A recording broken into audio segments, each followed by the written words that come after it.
Punjabi radio ਜੋ S ਸੁਣ ਰਹੇ ਸਾਰੇ ਹੀ ਸਰੋਤਿਆਂ ਦਾ ਸਵਾਗਤ ਕਰਦੇ ਹਾਂ। ਆਪ ਸਭ ਨੂੰ ਹੀ ਪਿਆਰ ਭਰੀ ਸਤਿ ਸ਼੍ਰੀ ਅਕਾਲ। ਸਰੋਤੇ ਪ੍ਰੋਗਰਾਮ ਖਬਰ ਤੇ ਨਜ਼ਰ ਪ੍ਰੋਗਰਾਮ ਦੇ ਵਿੱਚ ਸਾਡੇ ਨਾਲ ਹੋਣਗੇ ਬਲਤੇਜ ਪੰਨੂ ਜੀ, ਦੱਸਣਗੇ ਭਾਰਤ ਵਿੱਚ ਪੰਜਾਬ ਦੇ ਵਿੱਚ ਕੀ ਕੁਛ ਵਾਪਰਿਆ। ਖਬਰਾਂ ਤੇ ਨਜ਼ਰ ਮਾਰਾਂਗੇ। ਖਬਰਾਂ ਤੋਂ ਪਹਿਲਾਂ ਧੰਨਵਾਦ ਸਾਡੇ ਸਪਾਂਸਰ ਦਾ, ਜਿਨ੍ਹਾਂ ਨੇ ਇਸ ਪ੍ਰੋਗਰਾਮ ਨੂੰ ਸਪਾਂਸਰ ਕੀਤਾ, ਸਭ ਤੱਕ ਪਹੁੰਚਾਇਆ। ਖਾਲਸਾ ਇੰਸ਼ੋਰੈਂਸ ਏਜੰਸੀ ਸੈਨੋਜੇ 4082722500, ਗੁਰਦੀਪ ਸਿੰਘ ਬਿਰਦੀ ਕਲੋਬਸ, ਸਤਨਾਮ ਸਿੰਘ ਸ਼ੇਰਗਿੱਲ ਸਲਮਾ, ਮਨਜੀਤ ਸਿੰਘ ਦੀਵਾਨਾ ਫਰਜ਼ਨੋ, ਜੈਂਡਰ ਹੋਮ ਲੋਨ ਵਾਲੇ ਮੋਹਨ ਚੀਮਾ ਜੀ 5599052575, ਟਰਕੀਆਣਾ ਇਮੀਗ੍ਰੇਸ਼ਨ ਲਾ ਫਰਮ 4159090503। ਬਹੁਤ ਬਹੁਤ ਧੰਨਵਾਦ ਕਰਦੇ ਹਾਂ। ਪ੍ਰੋਗਰਾਮਾਂ ਨੂੰ ਸਪਾਂਸਰ ਕਰਦੇ ਹੋ, ਸਭ ਤੱਕ ਪਹੁੰਚਾਉਂਦੇ ਹੋ। ਸਾਡੇ ਨਾਲ ਜੁੜ ਚੁੱਕੇ ਨੇ ਬਲਤੇਜ ਪੰਨੂ। ਸਤਿ ਸ਼੍ਰੀ ਅਕਾਲ, ਸਵਾਗਤ ਹੈ ਜੀ। ਸਤਿ ਸ਼੍ਰੀ ਅਕਾਲ ਜੀ, ਧੰਨਵਾਦ ਜੀ, ਮਿਹਰਬਾਨੀ। ਸਭ ਤੋਂ ਪਹਿਲਾਂ ਗੱਲ ਕਰਦੇ ਹਾਂ ਐਡਵੋਕੇਟ ਜਨਰਲ ਦਾ ਅਸਤੀਫਾ ਆ। ਇਹ ਇੱਕ ਭੇਦ ਬਣਿਆ ਹੋਇਆ।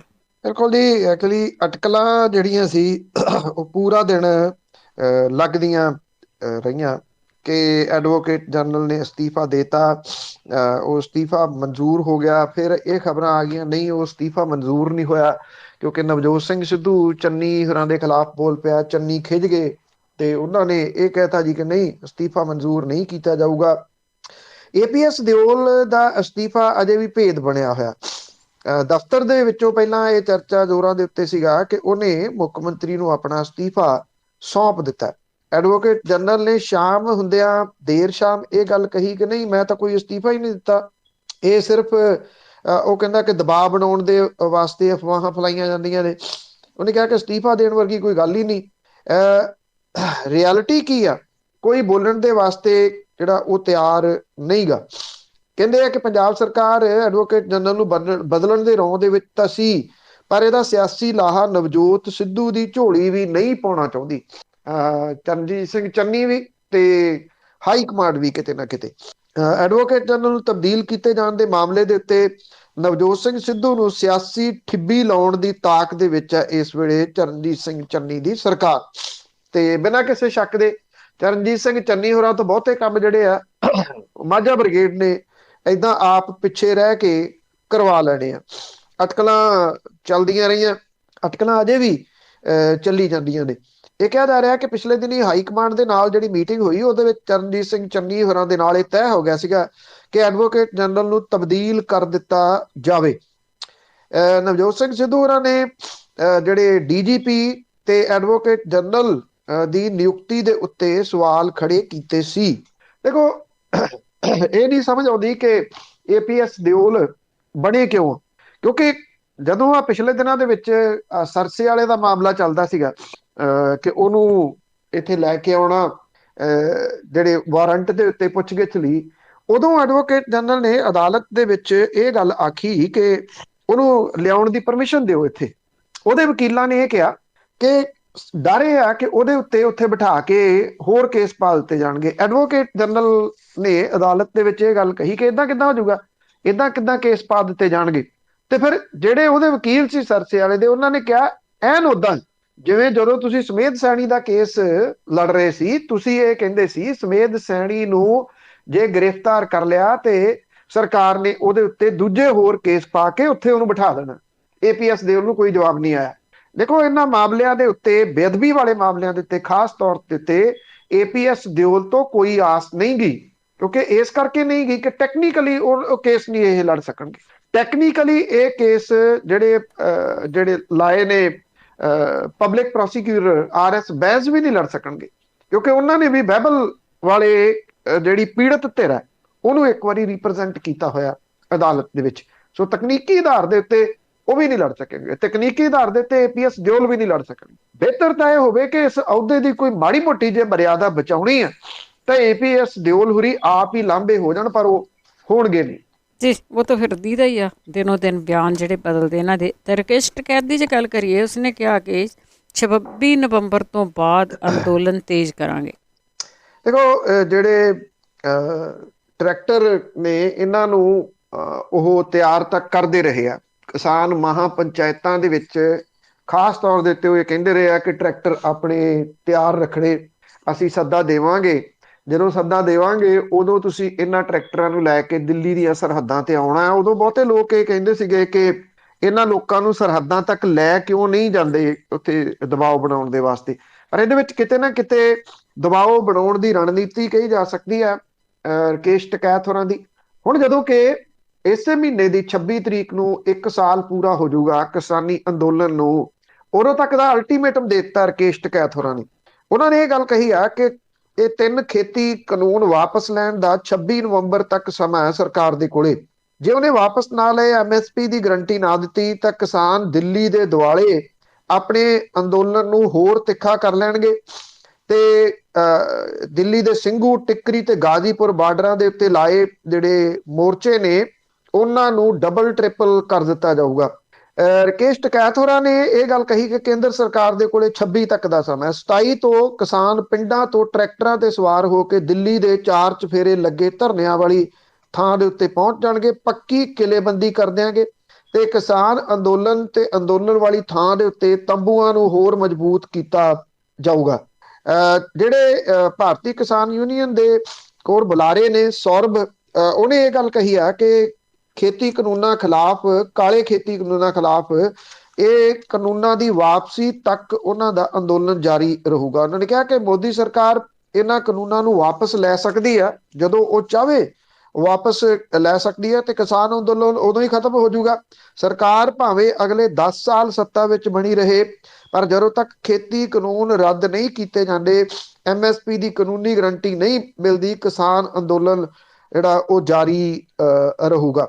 ਜਿਹੜੇ ਐਕਚੁਅਲੀ ਬੈਰੀਕੇਡ ਵਗੈਰਾ ਲੱਗੇ ਨੇ ਜਿਨ੍ਹਾਂ ਦੇ ਉੱਤੇ, ਜਿੱਥੋਂ ਇਹ ਜ਼ਿਆਦਾ ਦੁਬਾਰਾ ਵਿਵਾਦ ਭਖਿਆ ਕਿ ਇਹ ਜਿਹੜੇ ਬੈਰੀਕੇਡ ਸੀਗੇ ਇਹ ਲਾਏ ਪੁਲਿਸ ਨੇ, ਕੇਂਦਰ ਦੀ ਸਰਕਾਰ ਨੇ। ਹੁਣ ਉਹ ਕਾਹਲੀ ਹੈ ਇਸ ਗੱਲ ਨੂੰ ਲੈ ਕੇ ਕਿ ਬੈਰੀਕੇਡ ਖੋਲੋ। ਕਿਸਾਨ ਕਹਿੰਦੇ ਅਸੀਂ ਥੋੜੀ ਲਾਏ, ਤੁਸੀਂ ਲਾਏ ਸੀਗੇ। ਜਦੋਂ ਬੈਰੀਕੇਡ ਲੱਗ ਗਏ ਅਸੀਂ ਉਹਨਾਂ ਸੜਕਾਂ ਦੇ ਉੱਤੇ ਆ ਕੇ ਬਹਿ ਗਏ। ਉਹਨਾਂ ਸੜਕਾਂ ਦੇ ਉੱਤੇ ਅਸੀਂ ਆਪਣੇ ਤੰਬੂ ਲਾ ਕੇ ਉਹਨਾਂ ਦੇ ਵਿੱਚ ਰਹਿ ਰਹੇ ਹਾਂ। ਅਸੀਂ ਹੁਣ ਸੜਕਾਂ ਤੋਂ ਪੁੱਟ ਕੇ ਕਿੱਥੇ ਜਾਈਏ? ਤੁਸੀਂ ਤਾਂ ਇਹ ਲਾਏ ਸੀ। ਉਹਨਾਂ ਨੇ ਇਹ ਵੀ ਗੱਲ, ਕਿਸਾਨ ਕਹਿ ਰਹੇ ਆ 2 ਵੀਲਰ ਦੇ, ਜਿਵੇਂ ਟਿੱਕਰੀ ਵਾਲਾ ਬਾਰਡਰ ਖੋਲਤਾ, 2 ਵੀਲਰ ਆ ਜਾ ਸਕਦੇ ਆ। ਇਹ ਕਿਹਾ ਕਿ ਅਸੀਂ ਹੈਵੀ ਵਹੀਕਲ ਆਉਣ ਨਹੀਂ ਦੇਣੇ ਕਿਉਂਕਿ ਉਹ ਹਾਦਸੇ ਦਾ ਕਾਰਨ ਬਣਨਗੇ। ਇਹ ਸੜਕ ਦੇ ਉੱਤੇ ਬੈਠੇ ਹੋਏ ਨੇ ਕਿਸਾਨ ਪਰਿਵਾਰਾਂ ਸਣੇ, ਤੇ ਉੱਥੇ ਕੋਈ ਵੀ ਕਿਸੇ ਵੀ ਕਿਸਮ ਦਾ ਲਖੀਮਪੁਰ ਵਰਗਾ ਹਾਦਸਾ ਵਾਪਰ ਸਕਦਾ।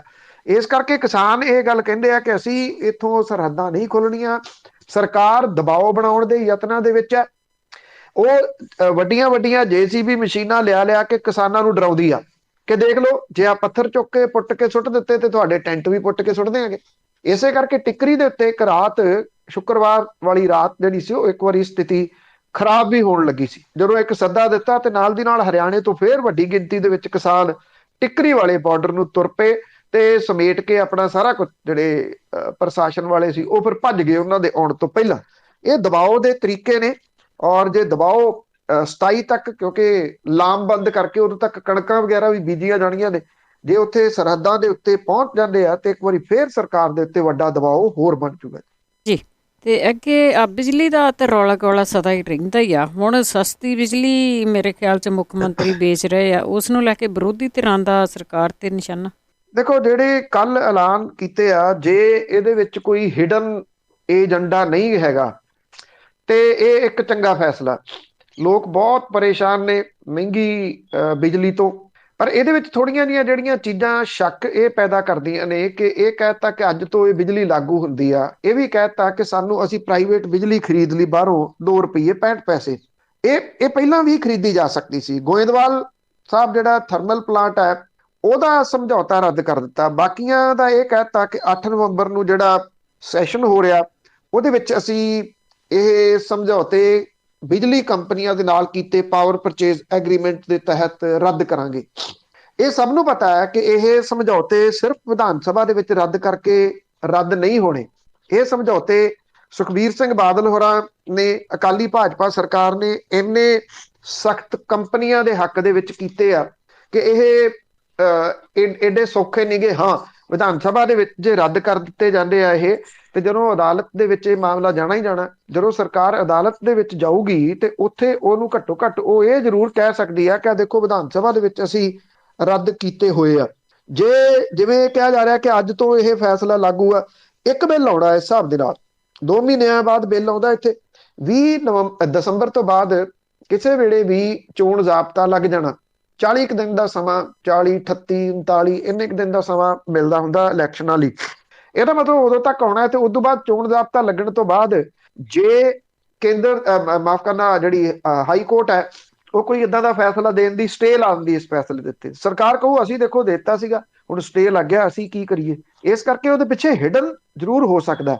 ਵਿਰੋਧੀ ਧਿਰਾਂ ਜਿਹੜੀਆਂ ਇਹ ਕਹਿ ਰਹੀਆਂ ਨੇ ਉਹ ਉਹਨਾਂ ਦਾ ਕੰਮ ਕਹਿਣਾ। ਜਿਹੜਾ ਅਕਾਲੀ ਦਲ ਬਾਦਲ ਇਹ ਕਹਿੰਦਾ ਕਿ ਇਹਨਾਂ ਨੇ ਜਿਹੜਾ ਜੀ ਲੋਕਾਂ ਦੇ ਨਾਲ ਧੋਖਾ ਕੀਤਾ।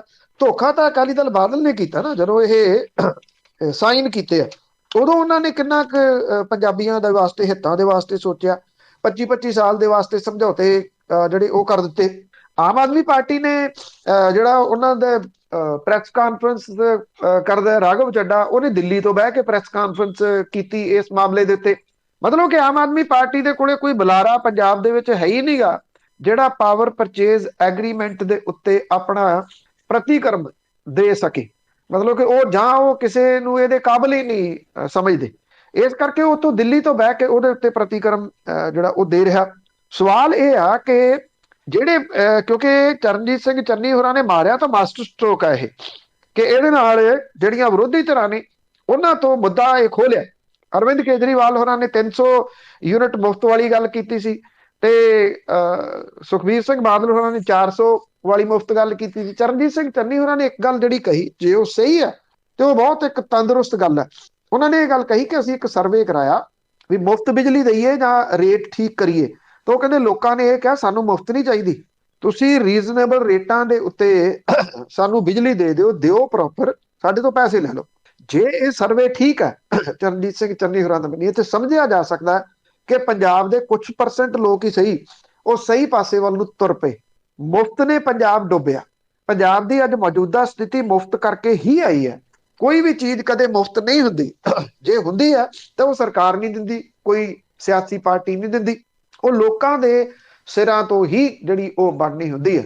ਵਿਰੋਧੀ ਧਿਰਾਂ ਇਸ ਵੇਲੇ ਨਿਸ਼ਾਨੇ ਤੇ ਤਾਂ ਲੈ ਰਹੀਆਂ ਨੇ ਚਰਨਜੀਤ ਸਿੰਘ ਚੰਨੀ ਹੋਰਾਂ ਨੂੰ, ਪਰ ਸਹੀ ਪੁੱਛੋ ਤਾਂ ਉਹ ਸਿਰਫ ਵਿਰੋਧ ਕਰ ਰਹੀਆਂ ਨੇ, ਕਿਉਂਕਿ ਵਿਰੋਧ ਕਰਨ ਨੂੰ ਉਹਨਾਂ ਦੇ ਕੋਲੇ ਕੁਝ ਹੋਰ ਹੈ ਨਹੀਂਗਾ। ਇਹਨੂੰ ਇਹਨਾਂ ਸਮਝੌਤਾ, ਜਿਵੇਂ ਮੈਂ ਤੁਹਾਨੂੰ ਦੱਸਿਆ ਕਿ ਜੇ ਤਾਂ ਸਰਕਾਰ ਟੈਕਨੀਕਲੀ ਫਸਦੀ ਹੈ ਹਾਈ ਕੋਰਟ ਦੇ ਵਿੱਚ ਜਾ ਕੇ ਤਾਂ ਇਹ ਹੋ ਸਕਦਾ, ਨਹੀਂ ਤਾਂ ਅਦਰਵਾਈਜ਼ ਹਾਂ ਇਹ ਸਵਾਲ ਜ਼ਰੂਰ ਉੱਠੂਗਾ ਜੇ ਹੁਣ ਤੁਸੀਂ ਪ੍ਰਾਈਵੇਟ ਬਿਜਲੀ ਖਰੀਦ ਸਕਦੇ ਸੀ ਤਾਂ ਪਹਿਲਾਂ ਕਿਉਂ ਨਹੀਂ ਖਰੀਦੀ। ਜੀ ਜੀ, ਜੇ ਇਹ ਵੋਟਾਂ ਦੀ ਜਮਲੇਬਾਜ਼ੀ ਹੈ ਤਾਂ ਫੇਰ ਬਹੁਤ ਮਾੜੀ ਗੱਲ ਆ। ਅੱਗੇ ਨਵਜੋਤ ਸਿੱਧੂ ਦੀ ਜੇ ਗੱਲ ਕਰੀਏ, ਉਸ ਦਾ ਰੁਸਣਾ ਮੰਨਣਾ ਜਾਰੀ ਆ, ਪਤਾ ਨਹੀਂ ਕਿਉਂ ਨਹੀਂ ਮੰਨ ਰਿਹਾ। ਦੇਖੋ ਉਹ ਇੱਕ ਸੁਣਾਉਂਦੇ ਹੁੰਦੇ ਸੀਗੇ ਵੀ ਕਹਿੰਦੇ ਬੱਚੇ ਦੀ ਜਿੱਦ ਬੜੀ ਭੈੜੀ ਆ, ਤੇ ਉਹ ਅਕਬਰ ਨੇ ਕਿਹਾ ਵੀ ਏਡੀ ਕਿਹੜੀ ਗੱਲ ਆ, ਜੇ ਬੱਚਾ ਜਿਹੜੀ ਜਿੱਦ ਕਰਦਾ ਉਹਦੀ ਪੂਰੀ ਕਰ ਦਿਓ। ਉਹ ਬੀਰਬਲ ਨਾਲ ਤੁਰ ਪਿਆ, ਨਾਲ ਬੱਚਾ ਲੈ ਲਿਆ। ਬੱਚਾ ਰਾਹ 'ਚ ਜਿੱਦ ਕਰਨ ਲੱਗ ਗਿਆ ਵੀ ਮੈਂ ਕੁੱਜਾ ਲੈਣਾ ਛੋਟਾ ਜਿਹਾ। ਅਕਬਰ ਕਹਿੰਦਾ ਜੀ ਕੋਈ ਗੱਲ ਨਹੀਂ, ਲੈ ਦੋ ਇਹਨੂੰ। ਕੁੱਜਾ ਲੈ ਤਾ। ਅੱਗੇ ਜਾ ਕੇ ਫੇਰ ਜਿੱਦ ਫੜ ਲਈ, ਕਹਿੰਦਾ ਹੁਣ ਹਾਥੀ ਲੈਣਾ। ਉਹ ਕਹਿੰਦਾ ਹਾਥੀ ਵੀ ਲੈ ਦੋ। ਉਹ ਬੱਚਾ ਖੁਸ਼ ਹੋ ਗਿਆ, ਕਹਿੰਦਾ ਵੇਖਿਆ ਮੈਂ ਤੈਨੂੰ ਕਿਹਾ ਸੀ ਨਾ ਜਿਹੜੀ ਚੀਜ਼ ਮੰਗਦਾ ਉਹ ਬੱਚਾ ਲੈ ਦਿਓ। ਅੱਗੇ ਉਹ ਬੀਰਬਲ ਕਹਿੰਦਾ ਵੀ ਅਜੇ ਵੇਖ। ਅੱਗੇ ਗਾਂ ਜਾ ਕੇ ਬੱਚਾ ਕਹਿੰਦਾ ਫੇਰ ਜਿੱਦ ਫੜ ਲਈ, ਕਹਿੰਦੇ ਹੁਣ ਕੀ ਹੋਇਆ, ਕਹਿੰਦਾ ਹਾਥੀ ਨੂੰ ਕੁੱਜੇ 'ਚ ਪਾਓ। ਤੇ ਹੁਣ ਨਹੀਂ ਨਾ ਹੋ ਸਕਦਾ, ਕੁੱਜੇ 'ਚ ਵਿੱਚ ਨਹੀਂ ਪੈਂਦਾ। ਨਵਜੋਤ ਸਿੰਘ ਸਿੱਧੂ ਹੋਰੀ ਹਾਥੀ ਨੂੰ ਕੁੱਜੇ 'ਚ ਪਾਉਣਾ ਚਾਹੁੰਦੇ ਆ, ਮਤਲਬ ਕਿ ਹਰ ਚੀਜ਼ ਦੇ ਉੱਤੇ ਉਹ ਰੁੱਸ ਰਹੇ ਨੇ। ਇਉਂ ਸਿਆਸਤ ਨਹੀਂ ਕੀਤੀ ਜਾ ਸਕਦੀ। ਜਿਹੜੇ ਮੁੱਦਿਆਂ ਦੀ ਉਹ ਗੱਲ ਕਰਦੇ ਆ, ਮੁੱਦੇ ਬਿਲਕੁਲ ਸਹੀ ਨਹੀਂ, ਉਹਨਾਂ ਮੁੱਦਿਆਂ ਦਾ ਕੋਈ ਵਿਰੋਧ ਨਹੀਂ ਗਾ। ਸਵਾਲ ਇਹ ਆ ਉਹਨਾਂ ਮੁੱਦਿਆਂ ਦਾ ਹੱਲ ਤੁਸੀਂ ਕਿਹੜੇ ਤਰੀਕੇ ਦੇ ਨਾਲ ਕੱਢੋਗੇ। ਕਿ ਉਹਨਾਂ ਮੁੱਦਿਆਂ ਦਾ ਹੱਲ ਰੁੱਸ ਕੇ ਨਿਕਲਦਾ, ਜਾਂ ਉਹਨਾਂ ਮੁੱਦਿਆਂ ਦਾ ਹੱਲ ਸਰਕਾਰ ਦੇ ਵਿੱਚ ਰਹਿ ਕੇ ਸਰਕਾਰ ਦੇ ਫੈਸਲੇ ਬਦਲਵਾ ਕੇ ਨਿਕਲਦਾ। ਇਹ ਸਭ ਤੋਂ ਵੱਡਾ ਪੁਆਇੰਟ ਹੈ।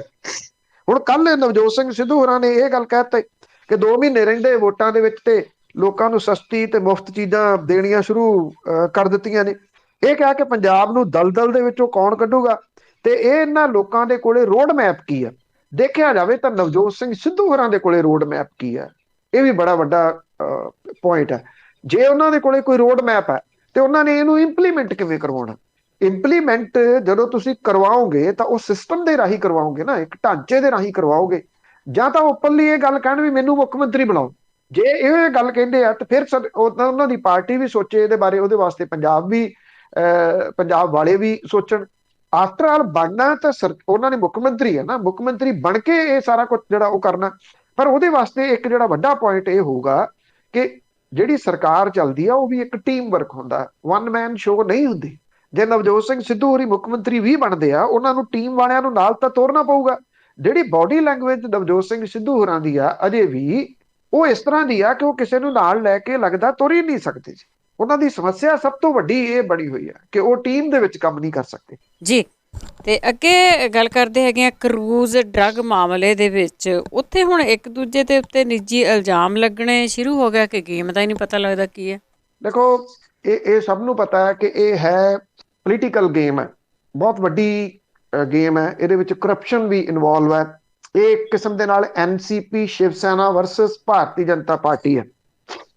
ਜਿਹੜੇ ਐਨਸੀਪੀ ਦੇ ਨੇਤਾ ਨੇ ਉਹਨੇ ਵਾਨਖੇੜੇ ਵਾਲੇ ਮਾਮਲੇ ਦੇ ਉੱਤੇ ਇੰਨਾ ਕੁਝ ਸਾਹਮਣੇ ਕੱਢ ਦਿੱਤਾ ਹੈ ਕਿ ਵਾਨਖੇੜੇ ਦੀ ਨੌਕਰੀ ਰਹਿੰਦੀ ਆ ਜਾਂ ਨਹੀਂ, ਇਹ ਬੜਾ ਵੱਡਾ ਸਵਾਲ ਹੈ ਸਮੀਰ ਵਾਨਖੇੜੇ ਦੀ, ਕਿ ਉਹਨੇ ਨਕਲੀ ਜਾਤੀ ਸਰਟੀਫਿਕੇਟ ਲਾ ਕੇ ਇਹ ਨੌਕਰੀ ਹਾਸਲ ਕੀਤੀ ਹੋਈ ਹੈ। ਸਮੀਰ ਵਾਨਖੇੜੇ 25 ਕਰੋੜ ਰੁਪਈਆ ਮੰਗਦਾ ਸੀ ਸ਼ਾਹਰੁਖ ਖਾਨ ਤੋਂ, ਉਹਦੇ ਮੁੰਡੇ ਨੂੰ ਜਿਹੜਾ ਗ੍ਰਿਫਤਾਰ ਕੀਤਾ ਉਸ ਮਾਮਲੇ ਦੇ ਉੱਤੇ। ਇਹ ਜਿਹੜਾ ਵਾਨਖੇੜੇ ਨੇ ਇਹ ਤੋਂ ਪਹਿਲਾਂ ਸੰਪਲਾ ਨੂੰ ਆਪਣੇ ਜਾਤ ਸੰਬੰਧੀ ਅਸਲ ਦਸਤਾਵੇਜ਼ ਸੌਂਪੇ ਆ। ਐਨਸੀਪੀ ਦੇ ਹੈੱਡਕੁਆਟਰ ਦੇ ਵਿੱਚ ਅਧਿਕਾਰੀਆਂ ਦੇ ਨਾਲ ਉਹਨੇ ਮੁਲਾਕਾਤ ਕੀਤੀ ਦਿੱਲੀ ਦੇ ਵਿੱਚ। ਵਾਨਖੇੜੇ ਨੇ ਇਹ ਗੱਲ ਬਾਹਰ ਆ ਕੇ ਕਹੀ ਕਿ ਮੈਂ ਕਮਿਸ਼ਨ ਵੱਲੋਂ ਮੰਗੇ ਸਾਰੇ ਦਸਤਾਵੇਜ਼ ਤੱਥ ਪੇਸ਼ ਕਰਤੇ ਆ, ਮੇਰੇ ਖਿਲਾਫ ਹੋਈ ਸ਼ਿਕਾਇਤ ਦੀ ਤਸਦੀਕ ਕੀਤੀ ਜਾਊਗੀ ਤੇ ਵੇਖਦੇ ਆ ਕਿ ਚੇਅਰਪਰਸਨ ਇਹਦਾ ਕੀ ਜਵਾਬ ਦਿੰਦੇ ਆ।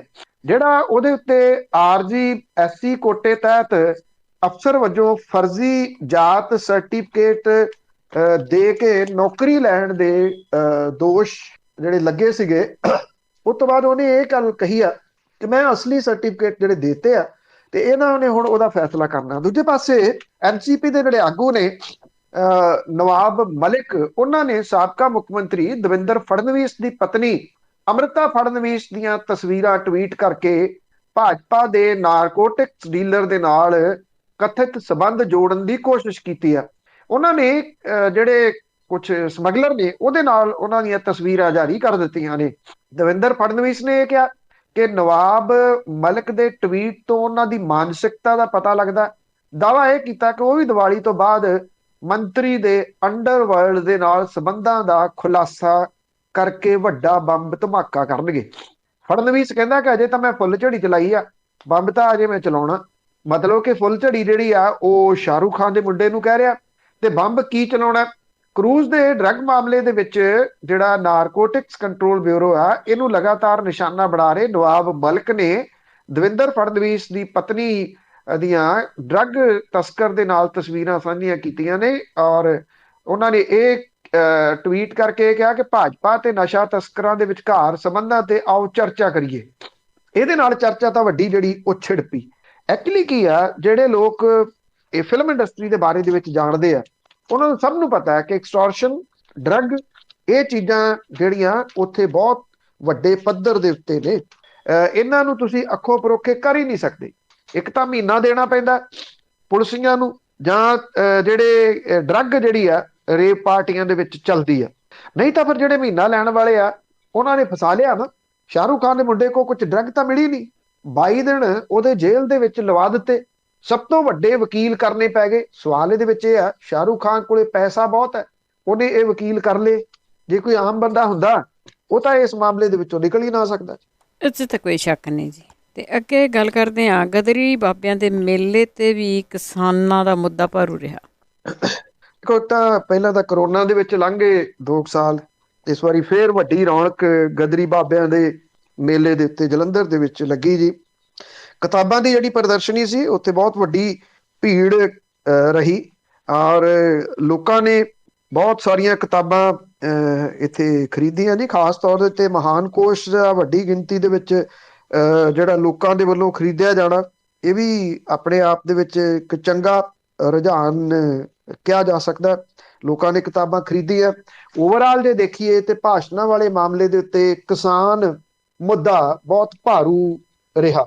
ਦੇਸ਼ ਭਗਤ ਯਾਦਗਾਰ ਹਾਲ ਦੇ ਵਿੱਚ ਚੱਲ ਰਹੇ 30ਵੇਂ ਮੇਲਾ ਗਦਰੀ ਬਾਬਿਆਂ ਦੇ ਇਕੱਠ ਦੇ ਵਿੱਚ ਖੇਤੀ ਮਾਮਲਿਆਂ ਦੇ ਮਾਹਰ ਪੀ ਸਾਈਨਾਥ ਪਹੁੰਚੇ ਔਰ ਉਹਨਾਂ ਨੇ ਕਿਸਾਨ ਕਮਿਸ਼ਨ ਸਥਾਪਿਤ ਕਰਨ ਲਈ ਕਿਹਾ ਜਿਹੜਾ ਪੂਰੀ ਤਰ੍ਹਾਂ ਕਿਸਾਨਾਂ ਦੇ ਕੰਟਰੋਲ ਦੇ ਵਿੱਚ ਹੋਵੇ। ਉਹਨਾਂ ਨੇ ਕਿਹਾ ਕਿ ਕੇਂਦਰ ਸਰਕਾਰ ਦੇ ਵੱਲੋਂ ਥੋਪੇ ਗਏ 3 ਜਿਹੜੇ ਖੇਤੀ ਕਾਨੂੰਨ ਨੇ ਇਹ ਸਿਰਫ ਕਿਸਾਨਾਂ ਨੂੰ ਹੀ ਤਬਾਹ ਨਹੀਂ ਕਰਨਗੇ, ਸਗੋਂ ਇਹਦਾ ਮਾੜਾ ਪ੍ਰਭਾਵ ਮੁਲਕ ਦੇ ਬਾਕੀ ਲੋਕਾਂ ਦੇ ਉੱਤੇ ਵੀ ਪੈਣਾ ਸ਼ੁਰੂ ਹੋ ਗਿਆ ਤੇ ਪੈ ਜਾਊਗਾ।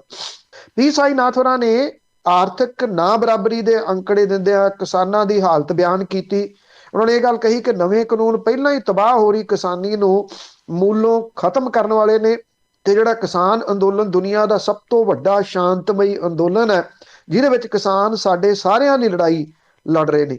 ਪੀ ਸਾਈਨਾਥ ਹੋਰਾਂ ਨੇ ਦੇਸ਼ ਭਗਤ ਯਾਦਗਾਰ ਹਾਲ ਨੂੰ ਸੁਤੰਤਰਤਾ ਸੰਗਰਾਮ ਦੇ ਨਾਲ ਜੁੜੀ ਵਿਰਾਸਤ ਦੱਸਦਿਆਂ ਇਹ ਗੱਲ ਕਹੀ ਕਿ ਇਹਨੂੰ ਉਹ ਸਿਜਦਾ ਕਰਨ ਦੇ ਵਾਸਤੇ ਆਏ ਨੇ। ਉਹਨਾਂ ਨੇ ਮੋਦੀ ਸਰਕਾਰ ਦੇ 2022 ਦੇ ਵਿੱਚ ਕਿਸਾਨਾਂ ਦੀ ਆਮਦਨ ਦੁੱਗਣੀ ਕਰਨ ਦਾ ਉਹਨਾਂ ਨੇ ਕਿਹਾ ਕਿ ਵਾਅਦਾ ਕੀਤਾ ਹੋਇਆ, ਪਰ ਹੋ ਇਹਦੇ ਤੋਂ ਬਿਲਕੁਲ ਉਲਟ ਰਿਹਾ। ਉਹਨਾਂ ਨੇ ਕਿਹਾ ਕਿ ਕਿਸਾਨ ਡੀਜ਼ਲ ਖਾਦ ਦੀਆਂ ਕੀਮਤਾਂ ਵਧਣ ਕਰਕੇ ਹੋਰ ਗਰੀਬੀ ਦਾ ਸ਼ਿਕਾਰ ਹੋ ਰਹੇ ਨੇ। ਇੱਥੇ ਉਂਝ ਜਿਹੜਾ ਜਲਿਆਂਵਾਲੇ ਬਾਗ ਦੇ ਵਿੱਚ ਚੇਂਜਸ ਕੀਤੀ ਗਈ ਆ, ਉਹਦੇ ਵਿਰੋਧ ਦੇ ਵਿੱਚ ਵੀ ਮਤਾ ਪਾਇਆ ਗਿਆ ਔਰ ਇਹ ਕਿਹਾ ਗਿਆ ਕਿ ਇਹਦਾ ਮੂਲ ਸਰੂਪ ਜਿਹੜਾ ਉਹ ਬਹਾਲ ਕੀਤਾ ਜਾਵੇ। ਇਹ ਵੀ ਮੁੱਦਾ ਜਿਹੜਾ ਸੀ ਦੇਸ਼ ਭਗਤ ਯਾਦਗਾਰ ਹਾਲ ਦੇ ਵਿੱਚ ਭਾਰੂ ਰਿਹਾ, ਪਰ ਬਹੁਤੇ ਬੁਲਾਰੇ ਜਿੰਨੇ ਮੁਲਕ ਦੇ ਵਿੱਚੋਂ ਆ ਕੇ ਇੱਥੇ ਬੋਲੇ, ਉਹਨਾਂ ਦੇ ਵਿੱਚ ਕਿਸਾਨ ਅੰਦੋਲਨ ਦਾ ਜ਼ਿਕਰ ਕਿਸੇ ਨਾ ਕਿਸੇ ਰੂਪ ਦੇ ਵਿੱਚ ਜ਼ਰੂਰ ਵੱਡੇ ਰੂਪ ਚ ਰਿਹਾ ਜੀ। ਅੱਗੇ ਗੱਲ ਕਰਦੇ ਹਾਂ, ਮੋਗੇ ਦੇ ਵਿੱਚ 9ਵੀਂ ਜਮਾਤ ਦਾ ਇੱਕ ਬੱਚਾ ਸੀਗਾ, ਉਹ ਵੀ ਓਵਰਡੋਜ਼ ਦੇ ਮਾਮਲੇ ਵਿੱਚ ਹਸਪੀਟਲ ਪਹੁੰਚਾ, ਪਰ ਕਹਿੰਦੇ ਕਿ ਨਸ਼ਾ ਵੀ ਖਤਮ ਹੋ ਗਿਆ ਪੰਜਾਬ 'ਚ। ਦੇਖੋ ਹੁਣ ਸਵਾਲ ਇਹ ਆ ਕਿ ਕਿੱਥੋਂ ਤੱਕ ਇਹ ਚਲੇ ਗਿਆ ਹੋਇਆ ਜੀ।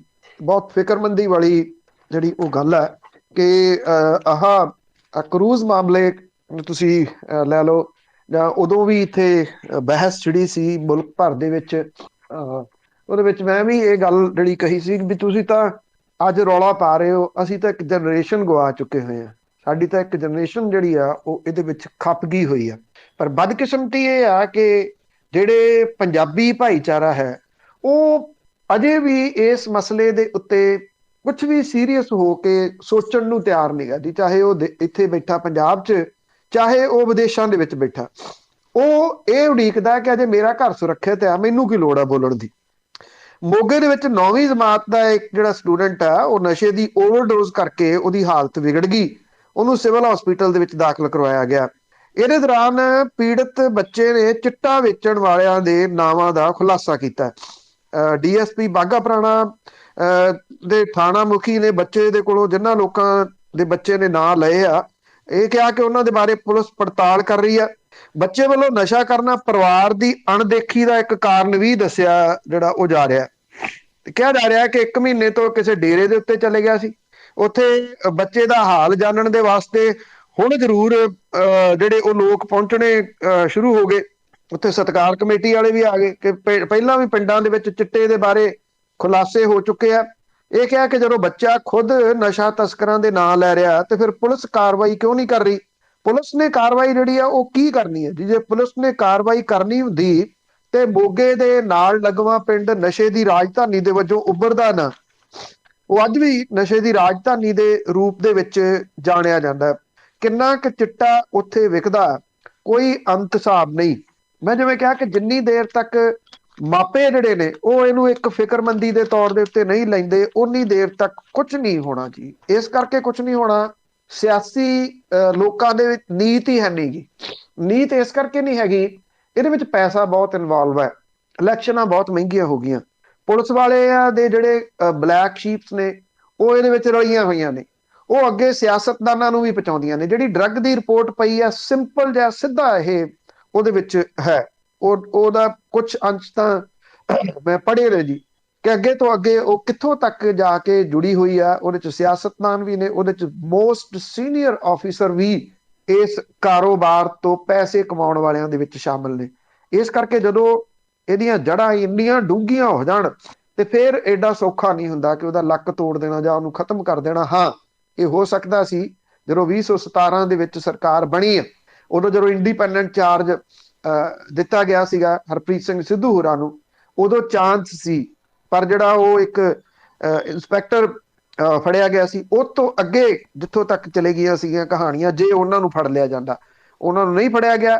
ਉਹ ਜਿਹੜਾ ਐਸਐਸਪੀ ਤੋਂ ਪੁੱਛਗਿੱਛ ਵੀ ਕੀਤੀ ਸੀ, ਉਹ ਚੁੱਕ ਕੇ ਐਸਐਸਪੀ ਵਿਜੀਲੈਂਸ ਲਾਇਆ ਹੋਇਆ ਜੀ ਅੱਜ ਕੱਲ੍ਹ। ਤੁਸੀਂ ਕਿਵੇਂ ਇਹ ਕਹਿ ਸਕਦੇ ਹੋ ਕਿ ਇਹ ਨਸ਼ਿਆਂ ਦੇ ਉੱਤੇ ਇਹ ਕੰਟਰੋਲ ਹੋ ਸਕਦਾ? ਬਿਲਕੁਲ ਨਹੀਂ। ਜਦ ਬਾੜੀ ਖੇਤ ਨੂੰ ਖਾਣ ਲੱਗ ਪਏ। ਅਖੀਰ ਦੇ ਵਿੱਚ ਗੱਲ ਕਰਦੇ ਹਾਂ, ਵੱਡੇ ਧਨਾੜ ਬਿਜਲੀ ਤੇ ਲੋਡ ਘਟਾਉਣਗੇ। ਦੇਖੋ ਐਕਚੁਅਲੀ ਕਿਉਂਕਿ ਲੋਡ ਜਿਹੜਾ 3 ਫੇਜ਼ ਮੀਟਰ ਹੈ ਉਹ ਤਾਂ ਕਰਕੇ ਕੁਝ ਲੋਕਾਂ ਨੇ ਲਵਾਇਆ। ਉਹਦੀ ਐਕਚੁਅਲੀ ਕੀ ਆ ਕਿ ਉਹਦੀ ਫੀਸ ਜ਼ਿਆਦੀ ਆ, ਉਹਦੇ ਕੁਝ ਪੈਸੇ ਜ਼ਿਆਦੇ ਨੇ, ਪਰ ਲੋਕ ਇਸ ਕਰਕੇ ਪਹਿਲਾਂ ਲਵਾ ਲੈਂਦੇ ਕਿ ਇੱਥੇ ਜਿਹੜੀ ਫਲੈਕਚੂਏਟ ਬਹੁਤ ਹੁੰਦੀ ਹੈ ਬਿਜਲੀ, ਕਿਤੇ ਇੱਕ ਫੇਸ ਨਹੀਂ ਆਉਂਦਾ। ਜੇ 3 ਫੇਸ ਹੈ ਤਾਂ ਉਹਦੇ ਵਿੱਚ 2 ਫੇਸ ਤੁਹਾਡੇ ਚੱਲਦੇ ਰਹਿੰਦੇ ਆ।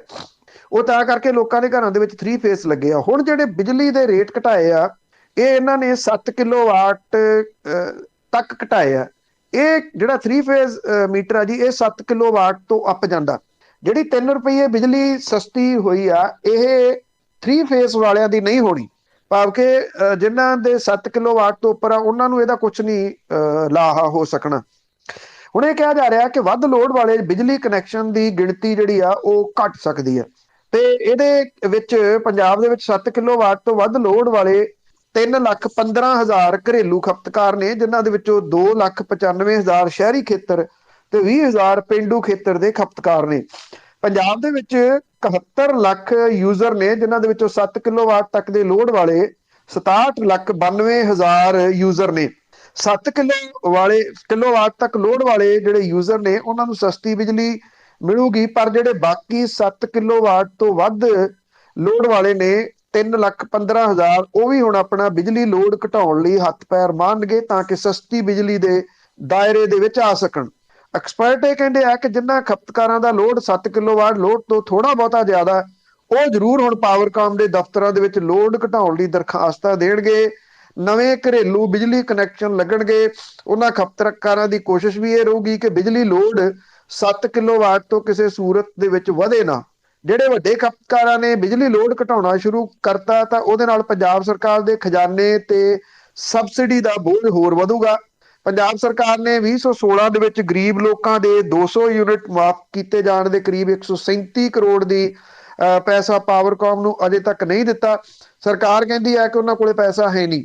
ਬਿਜਲੀ ਸਸਤੀ ਦਿੱਤੇ ਜਾਣ ਦੇ ਨਾਲ ਜਿੱਥੇ ਆਮ ਲੋਕਾਂ ਨੂੰ ਰਾਹਤ ਮਿਲੂਗੀ, ਉੱਥੇ ਸੋਲਰ ਊਰਜਾ ਨੂੰ ਵੀ ਬ੍ਰੇਕ ਲੱਗੂਗੀ। ਪੰਜਾਬ ਸਰਕਾਰ ਦੇ ਸਸਤੀ ਬਿਜਲੀ ਦੇ ਫੈਸਲੇ ਦੇ ਨਾਲ ਪੰਜਾਬ ਦੇ 7 ਕਿਲੋਵਾਟ ਤੱਕ ਵਾਲੇ ਸ਼ਹਿਰੀ ਖੇਤਰ ਦੇ 41,28,000 ਜਿਹੜੇ ਘਰੇਲੂ ਯੂਜ਼ਰ ਨੇ ਉਹਨਾਂ ਨੂੰ ਫਾਇਦਾ ਮਿਲੂਗਾ, ਜਦੋਂ ਕਿ ਪੇਂਡੂ ਖੇਤਰ ਦੇ 26,64,000 ਘਰੇਲੂ ਯੂਜ਼ਰ ਜਿਹੜੇ ਉਹਨਾਂ ਨੂੰ ਲਾਹਾ ਮਿਲੂਗਾ। ਹੁਣ ਸਵਾਲ ਇਹ ਵੱਡਾ ਹੋਊਗਾ ਕਿ ਜਦੋਂ ਇਹ ਲੋਕ ਆਪਣਾ ਲੋਡ ਘਟਾਉਣ ਦੇ ਵਾਸਤੇ ਜਾਣਗੇ ਤਾਂ ਅੱਗੋਂ ਸਰਕਾਰ ਜਿਹੜੀ ਆ ਉਹਦਾ ਰਵੱਈਆ ਕੀ ਹੋਊਗਾ ਇਹਨਾਂ ਦੇ ਵਾਸਤੇ, ਕਿ ਉਹ ਲੋਡ ਘਟਵਾਊਗੀ ਜਾਂ ਨਹੀਂ। ਤੇ ਦੂਜਾ ਇਹਦੇ ਵਿੱਚ ਇਹ ਵੀ ਰਹੂਗਾ ਕਿ ਕੀ ਇਹ ਜ਼ਿਆਦਾ ਲੋਡ ਵਰਤਣ ਵਾਲੇ ਅਜੇ ਵੇਖਣਾ ਚਾਹੁਣਗੇ ਕਿ ਵੇਖ ਲਈਏ ਦਸੰਬਰ ਤੱਕ ਕੀ ਬਣਦਾ, ਵੀ ਉਦੋਂ ਬਾਅਦ ਜੇ ਸਰਕਾਰ ਜਿਹੜੀ ਜਾਂ ਇਹ ਕੰਪਨੀਆਂ ਜੇ ਚਲੇ ਜਾਂਦੀਆਂ ਨੇ ਅਦਾਲਤ ਦੇ ਵਿੱਚ, ਫਿਰ ਉੱਥੇ ਕੀ ਬਣਦਾ। ਉੱਥੇ ਸਟੇ ਤਾਂ ਨਹੀਂ ਹੋ ਜਾਂਦਾ, ਜੇ ਸਟੇ ਹੁੰਦਾ ਤੇ ਫਿਰ ਕੀ ਹਾਲਾਤ ਬਣਗੇ। ਪਰ ਇਹਨਾਂ ਜ਼ਰੂਰ ਹੈ ਕਿ ਭੱਜ ਨੱਠ ਜ਼ਰੂਰ ਸਟਾਰਟ ਹੋ ਜਾਣੀ ਹੈ। ਜੀ ਜੀ ਬਿਲਕੁਲ, ਬਹੁਤ ਬਹੁਤ ਧੰਨਵਾਦ ਬਲਤੇਜ ਪੰਨੂ। ਮਿਹਰਬਾਨੀ ਜੀ, ਧੰਨਵਾਦ ਜੀ, ਸਤਿ ਸ਼੍ਰੀ ਅਕਾਲ। ਸਤਿ ਸ਼੍ਰੀ ਅਕਾਲ ਜੀ। ਤੇ ਸਰੋਤੇ ਸਰ ਬਲਤੇਜ ਪੰਨੂ ਜੀ ਸਾਡੇ ਨਾਲ ਜੁੜਦੇ ਨੇ, ਕਰਦੇ ਨੇ ਖਬਰਾਂ। ਇਸੇ ਦੇ ਨਾਲ ਸਾਡਾ ਅੱਜ